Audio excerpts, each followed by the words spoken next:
Welcome to the in front of me Honor X7, and I'll show you how to turn on and turn off silent mode on this device.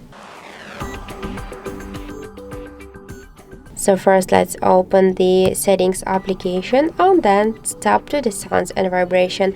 So here you'll see the sound, vibration and silent mode, and just to turn on silent mode you should switch sound to the silent.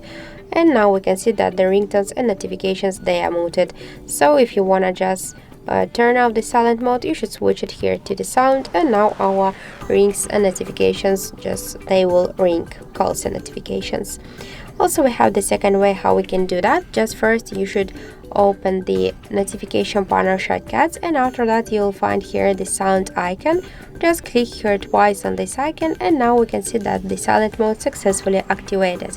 If you want to turn it off, you should click here once again on the silent icon, and that's it. Also, we have the third way how we can do that. Just first press up or down volume button on the right side of our phone, click to the bell icon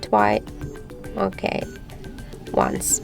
So this is vibration mode. That's just only two ways. Okay, so that's it. Thank you for watching, and if you find this video helpful, don't forget to leave a like, a comment and to subscribe our channel.